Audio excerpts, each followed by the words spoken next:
All right, hello everybody. This is Brownson's By Any Means Necessary Fantasy Football Talk for Saturday, November 13th. I found a beautiful, secluded, lonely place to film.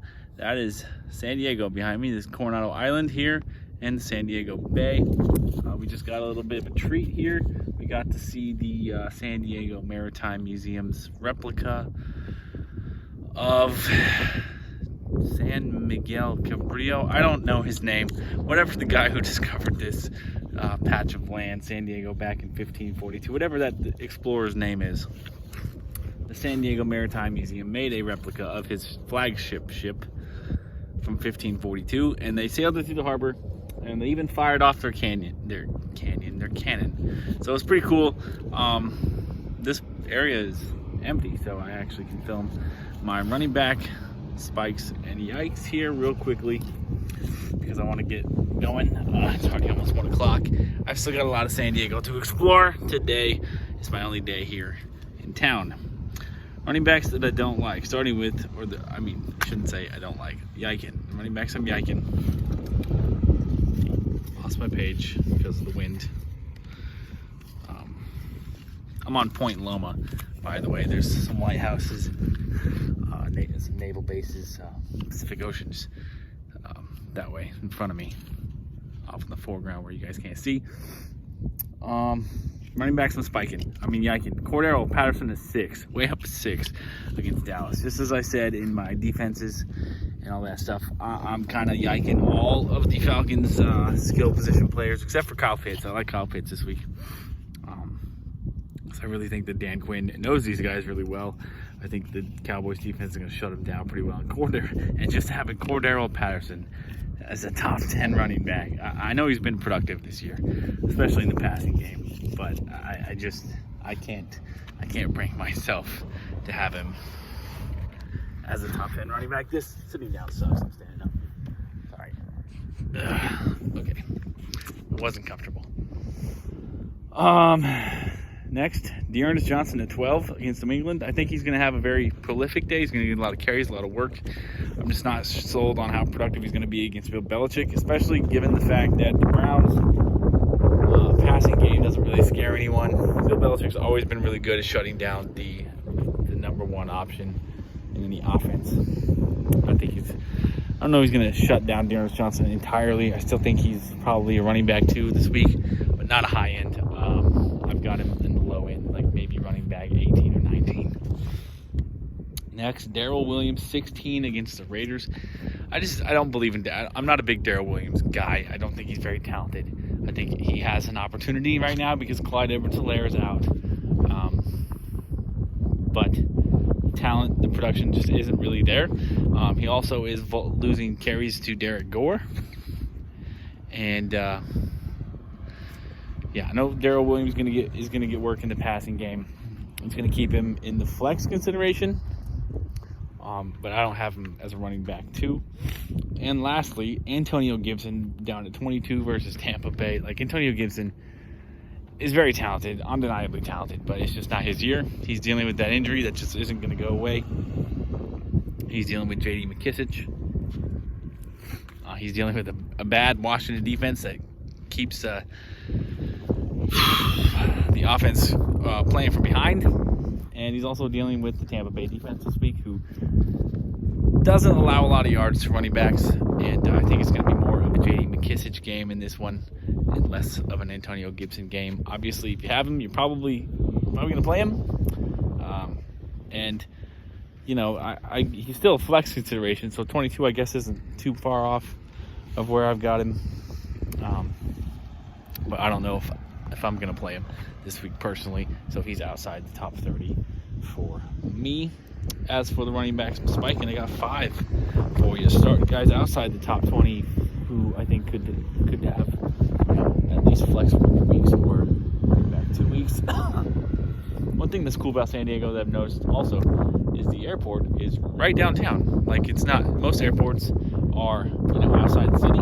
But San Diego, kind of like Las Vegas, has theirs pretty much right in town, and San Diego's got it right in downtown, which is interesting. I wish that I could have got here earlier last night to really explore downtown yesterday, because I don't know if I'm going to get any time to do day. I'm going to try tomorrow morning because I got to go down there tomorrow morning to catch the train up to LA early. So I'm going to get down there and explore a little bit in the morning, but it's probably, I don't know when the sun comes up.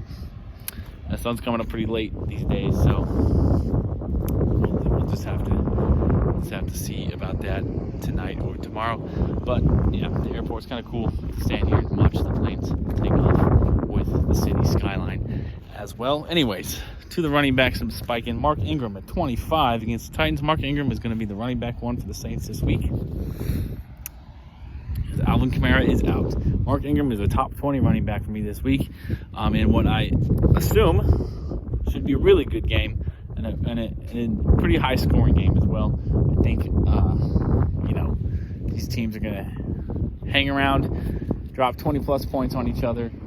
Mark Ingram should have a really good day. I've got him as top 15, honestly. Next, Kenyon Drake, 32 versus the Chiefs. Kenyon Drake, ever since John Gruden got fired, Kenyon Drake's been really good.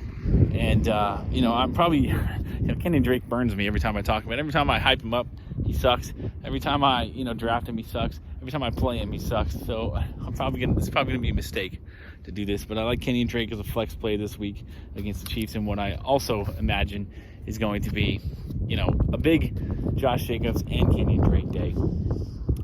As the Raiders don't have a whole lot of pass catchers that they can trust right now. Jordan Howard, 33 against the Eagles against the Broncos. Jordan Howard looks like the alpha in the Eagles backfield right now. They're actually making running the ball a priority, and this is a game where I think both teams are going to rely heavily on the run. And so Jordan Howard, I think, is going to get a touchdown, at least a touchdown, maybe possibly 2 touchdowns, given his prolificness of his proficiency for getting in the end zone the last couple of years. I think it's a pretty good bet that he's going to find the end zone in this one and lead the Eagles backfield in carries. And lastly, never mind, I guess I didn't have 5. I guess I only had 4. I thought I had 5. Alex Collins, 36. Seahawks at Packers. Chris Carson is out again this week. Alex Collins should be the leader of the Seahawks backfield in carries and work.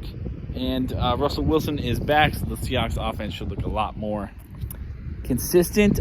When Alex Collins was running with Russell Wilson, he was in the running back 2 conversation on a weekly basis.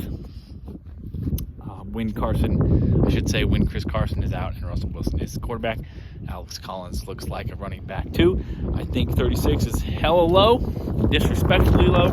Alex Collins should be at least a flex play for you this week if you held him. In a couple of leagues, I ended up dropping him because I really back on Wednesday morning because I thought Chris Carson was going to play, but it turns out he's not. So I probably missed out on getting Alex Collins in those leagues, which is fine. I think I got a sufficient option.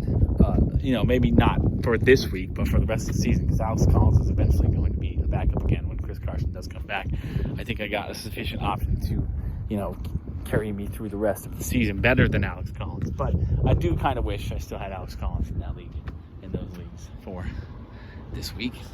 But if you do, you should probably play Alex Collins, top 20 running back for me.